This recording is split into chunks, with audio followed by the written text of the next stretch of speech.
ಶ್ರೀ ಗುರು ಬಸವ ಲಿಂಗಾಯ ನಮಃ. ನನ್ನ ಹೆಸರು ಅಲ್ಲಮ ಪ್ರಭು. ನಮ್ಮ ಬಾಬಾ ಹೆಸರು ಚಂದ್ರಪ್ಪ. ನಾವಿಬ್ಬರು ಕೂಡಿ ಒಂದು ಬಸವಣ್ಣನವರ ವಚನ ಹೇಳುತ್ತೇವೆ.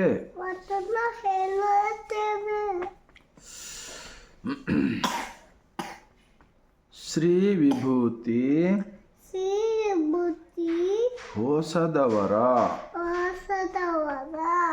ಶ್ರೀ ರುದ್ರಾಕ್ಷಿ ಧರಿಸದವರ ನಿತ್ಯ ಲಿಂಗಾರ್ಚನೆ ಮಾಡದವರ ಸದ್ಭಕ್ತರ ಸಂಘದಲ್ಲಿ ಇರದವರ ಎನಗೊಮ್ಮೆಯೂ ತೋರದಿರಯ್ಯ.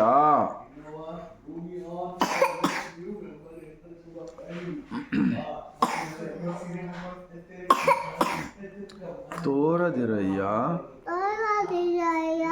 ಕೂಡಲ ಸಂಗಮ ದೇವ ನಿಮ್ಮ ಧರ್ಮ. ಇನ್ನೊಂದು ವಚನ ನೀರಿಂಗೆ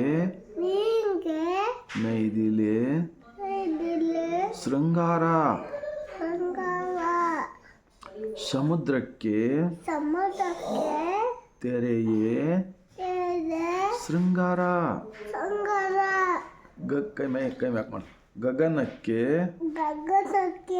ಚಂದ್ರಮನೆ ಶೃಂಗಾರ. ನಾರಿಗೆ ಗುಣವೇ ಶೃಂಗಾರ. ನಮ್ಮ ಕೂಡಲ ಸಂಗನ ಶರಣರ ನೊಸಲಿಗೆ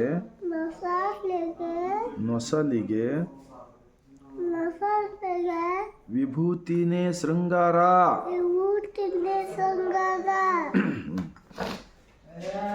इस छोटा सा नन्हा सा मुन्ना सा बच्चा भगवान की स्वरूप होता है. देखो, इंसानों को जब छोटे बचपन में एक अच्छा विचार, एक सृष्टि का ज्ञान, समानता, दया, करुणे, ये सारे विचार महात्मा बसवण्णा जी स्थापित दुनिया का फर्स्ट पार्लियामेंट अनुभव मंडप के चरणों का वचन मिलते हैं. तो हर वचन में क्या सिखाता है? सच्चा इंसान बनो, अच्छा इंसान बनो, सबके अंदर एक ही भगवान है, सबको भगवान की स्वरूप ही समझ कर मानो. तो इसलिए पिशाने पे विभूति, छाती पे इष्टलिंग बांधकर जिंदगी करो बोल के सिखाया. इतना मैं और मेरा अल्लम प्रभु दोनों आप लोगों को इस वचन का वीडियो बसवा कल्याण की जमीन से बोला है. आप सबका मन को लगा, दिल को लगा. आपके घर में रहने वाले छोटे बच्चों को भी शरणों का वचन का विचार उनका सिखाने का कोशिश कीजिए, क्योंकि बसवण्णा जी का विचार प्रकृति के धर्म है, प्रकृति का विचार है, किसी एक कास्ट का नहीं है. इसलिए मैं बोलता हूँ आप लोगों को दिल को लगा 145 करोड़ जनता को ऐसा विचार पहुँचाने का काम कीजिए. स्कूलों के बच्चों को, सभी लोगों को वचनों का आज की तारीख में भारतवासियों को बहुत ज़रूरी है समझकर.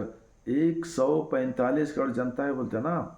अगर पूरे भारत के वासियों ये ऐसा विचार को समझ लिए तो इस देश के अंदर कोई पुलिस स्टेशन, कोई जेल, कोई कोर्ट की ज़रूरत नहीं पड़ेगा. सब लोग मिलकर जीने को सिखाया बसवण्णा जी, 12वीं शताब्दी के हमारे प्रधानमंत्री जी. इतना मैं बोलते हुए लास्ट में मैं और मेरा अल्लम प्रभु छोटा सा नन्हा सा मुन्ना सा आप सबको बसवा कल्याण की जमीन से सर झुकाकर शरणु करते हैं. अनुभव शरणु करते हैं. ಶರಣು ಶರಣಾರ್ಥಿ. ಗುಡ್ ಮಗ ಮುಕ್ಕ ಕೊಡ್ತಾ. राइट